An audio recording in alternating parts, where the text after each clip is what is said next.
ቻናሉን ላይክ፣ ሰብስክራይብ በማድረግ ቤተሰብ ይሁኑ። እንወዳችኋለን። ከዚች ከመወዳት ቆንጆ ጋር ያስተዋወቀኝ ሰፈሬ ነው። የሰፈሬ ልጅ ነች። እንቡጥ ጽጌረዳ የሆነ ውበት ያላት ይቺን እንቡጥ ጽጌረዳ የግሉ ለማድረግ የማይዳክር የሰፈራችን ጎረምሳ አልነበረም። እኔም አንዱ ነኝ። ግን ይሳካልኛል ብዬ ብዙ ጥረት አድርጌያለሁ። ማንሸራሸር፣ ሲኒማ መግባት፣ ብዙ ግን ያቺ ነቀዝ የሆነችዋ ጓደኛዋ መቼ ያነካክተን። አንድ ቀን ሲኒማ ገብተን ስንወጣ ጓደኛዋን እንደምንም ብለን ሸውደን ማለቴ ሸውጃት ብል ይቀለኛል።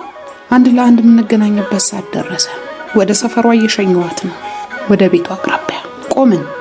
ታዲያ እንዲያ ቆምን እሟ እያልኩ በከንፈር ሳደባለቃት የሆነ ነገር ውስጤ የተናጋ መሰለኝ። የዛች አፍታ ሴራ ሳይሆን አይቀርም። ብዙዎች ከበው አዩን፣ ብዙዎች ስለኛ ወሩ። በጨለማ እንዴት እንደታያቸው ሳላቅ እኔና እሷ የቆምንበት ዛፍ ስር ብዙዎች አወሩ፣ ብዙዎች ስለኛ ተናገሩ። ደናደር ብላ በከፊል እየተንገዳገደች ሸሸች ወደ ቤቷ። በቃ ይሄ ነው ከንፈሯን የቀመስኩበት ዕለት። ይሄ ነው ውስጤ የተጸነሰውን ፍቅር የገለጥኩበት የመጀመሪያው ሀፍታ። ይህ ሀፍታ የልጅነት ሀፍታ ነው። ከዚያን ቀን በኋላ ፍቅሬን በግላጭ ለማሳየት ብጥርም እያየች እንዳላየች፣ ተስማ እንዳልተሳመች፣ ተፈቅራ እንዳልተፈቀረች ሲያደርጋት ታዘብኩ። አማላጅ ላኩ። እኔ የ18 ዓመት ጎረምሳ ነኝ። እሷ ደግሞ 15 አልፏታል። መቼም ፍቅር አይገባትም ማለት አይቻልም። አማላጆቼ ሁሉ አፍረው ተመለሱ። ልጅ ነኝ ትላለች። ማን ላግባሽ አላት። ላፍቅርሽ ልውደድሽ ነው እንጂ። እንዲያ መልሷን እንደጠበቅኩ መንግስት እድገት በህብረት የሚሉት መዘዘኛ ሐሳብ ይዞ መጥቶ ወደ ገጠር ሸኘኝ። ፊያሜታን ተለየዋት። አልነገረችኝም። ትውደደኝ ትጥላኝ ግን ትርቀኛለች። ልጅ ነኝ ትለኛለች። ልጅነቷ አጎጥጉጦ ሲያልፍ ልቀልባት አስቤ ነበር። ግን እድገት በህብረት መጣ። እኔ ወደ ጅማ ተሸኘው። እሷ እዚሁ አዲስ አበባ አላቸው ናጠጡ በተባሉት ባለስልጣን አባቷ አማካኝነት ቀረች። ጅማ የጠበቀኝ ሌላ ነው። እድገት በህብረት ሲሄድ ንጋትን አየዋት። ንጋት ደረት ላይ 2 ደብሮች፣ አይኖቿ መሃል የኩል ጨረቃዎች ነበሩ። ከገጠር ልጅ የማይጠበቅ ብሩህነት ነበራት። አብሮን ከዘመተ አባተ ከሚባል 4 ኪሎ ዩኒቨርሲቲ ኬሚስትሪ ሌክቸረር ከሆነ ሰው ጋር እውቀት ያላት። መጽሐፍ ያውሳታል። ሃይማኖታዊ ጉዳዮች ያተኮሩ መጽሐፍን ታነባለች። ንጋት ትንሽ ታስፈራኛለች። የምታስፈራኝ ንጹህ በመሆኗ መሰለኝ። በኋላ የሸሸዋትም ለዚህ ይሆናል። ሁሉን ነገር ስታደርግ ከልቧ ነው። በቀላሉ በዚያን ዘመን ማህበራዊ ምደባ ጤባ ነበረች። በሰው ልጆች እኩልነት ባምንም ከሀገር ያልፌ ኢንተርናሽናሊስት በሆንም ጥቁር ቦልሼቪክ መባል ባፈቅርም ውስጥ የጦጣ ነበር። የእናቷ ሀሁ ለመቁጠር የኔ እናት እኮ ገና ቦጊዳ ላይ ናት።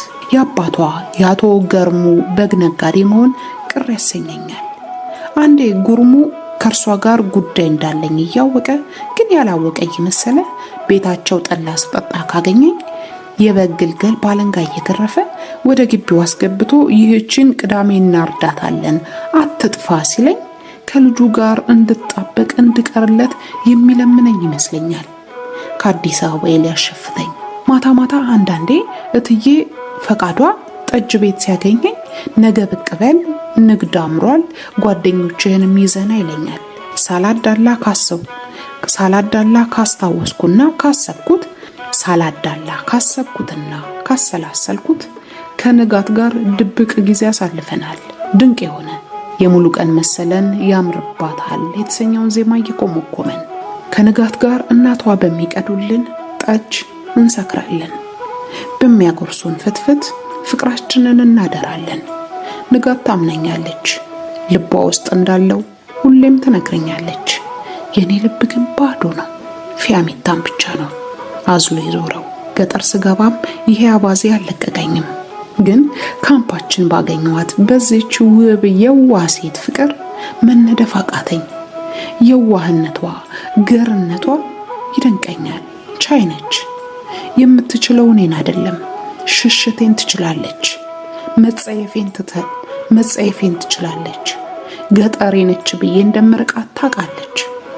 ግን እያወቀች ባለማወቅ ውስጥ ታፈቅረኛለች። ይሄ ይገባኛል፣ ግን ያልገባኝ ለማስመሰል እጥራለሁ።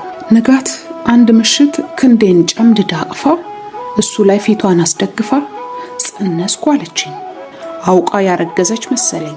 በጎዳና እሳት የተባልኩ ስለሆንኩ መሸወድ አልፈልግም። እርግዝና በተወሳሰበ መንገድ እንደሚመጣ ያወቁት ቆይቶ ነው። ሲገባኝ እጆቼን በግዴለሽነት አራገብኩ። ያኔ ደንቆሮ ነኝ ማለት አልፈልግም። ዛሬስ ነኝ፣ ይህንንም አላምንም። ከነበርኩት ዘመን ቆሜ ወደ ኋላ አለማየትን የጀመርኩት ያኔ ይመስለኛል። ታሪካዊ አቀራረብ፣ ያለፉት ያለፈ እንላለን እንጂ ሁላችንም በትክክል ወደ ኋላ ማየትን መፍራት የጀመርነው ገና በልጅነታችን ይመስለኛል። ይህችን ሴት ሸመጠጥኳት፣ ከነ ቤተሰቧ፣ ከነ ተስፋዋ፣ ከነ ፍቅሯ፣ ልጇንም ገደል ግቡ ብዬ ሸመጠጥኳቸው። ከዛስ ምን ሆንኩ? አዲስ አበባ መጣሁ። አብዮቱ በላኝ፣ ግን ሊመሻሽ ሲል ተፋኝ። እስር ቤት ታጎርኩ። 6 ዓመታትን ከእድሜ ላይ ቀነስኩ። ጥሩ ነገር እዚያ ያለ ትምህርቴን በሚገባ ተማርኩ። ከእስር ቤት ስወጣ የ12ኛ ክፍል ተፈታኝ ሆኜ ነበር። ልክ እንደወጣው ስፈተን በጥሩ ሁኔታ በጥሩ ውጤት ዩኒቨርሲቲ የተቀላቀልኩ። ተማርኩ። አስቀያሚ ፋይሎች የመሰሉኝን ቀዳድጄ ጥዬ አዲስ መንፈስ፣ አዲስ ህይወት ያዝኩ። ፊያሜታን፣ ንጋትን፣ ልጄን የረሳው መሰልኩ።